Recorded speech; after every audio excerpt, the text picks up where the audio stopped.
picked Darren Gough as the only Englishman, but he epitomised to me what it is to play for England. He's like a little bulldog, but he's a great fella. First of all, brilliant in the dressing room. He's sort of the centre of attention. He loved everything that international cricket brought to him, both on and off the field.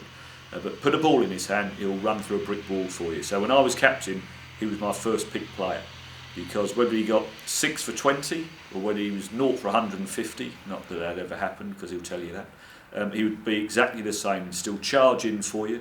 He would bowl and bowl and bowl, and you literally had to rip the ball out of his hand to give him a rest. But he was high class. You know, I spoke about Malcolm Marshall, about not being the tallest, but gained pace off the pitch, had good control of his swing.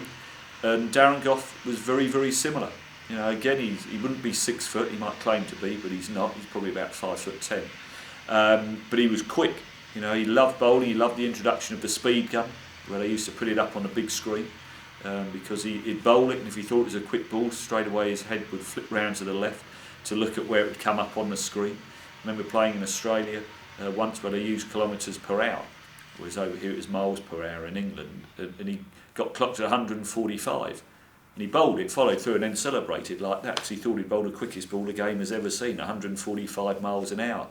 It wasn't until we pointed out that it was kilometres an hour that he was a little bit deflated. But that's Goughy for you. You know, he is a showman, but don't just treat him as a showman. You know, because he played it tough, he played it hard, but most importantly, he was a quality, quick bowler.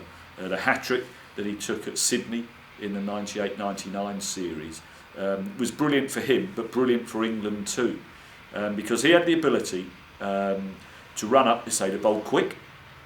He also, and it comes across as a joker, but he also had a very good cricket brain. So he could work batsmen out pretty quickly.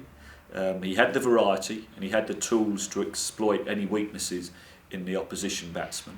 And he wanted to do well, both for himself and for the team. As I say, when he finally knocked over the third one of his hat-trick, the celebrations and the smile and the elation that he showed and his teammates showed was absolutely spot on. Because, as I say, he was a great cricketer and also a great team man. Listen, I played against Darren Gough a little bit, Yorkshire v Surrey.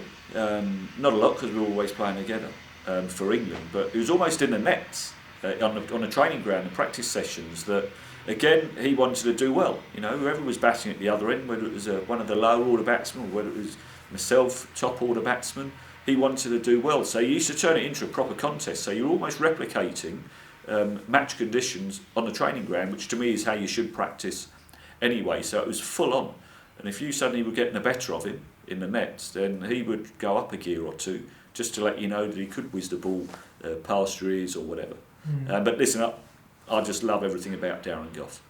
As I say, he was great to have on my team. I'll say it again, he was my first pick player, and regardless of the situation, he always gave 100%, and that to me is very, very important. I enjoyed practising hard, you know, and so did he. So I enjoyed tough practice, because if you practice tough, you generally play easier. So when Goughy was about, it was a challenge.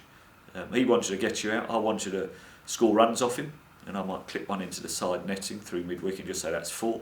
He'd swear blind it's gone straight to mid-wicket. We'd bowl a wide one, I'd cut it and say there's another 4.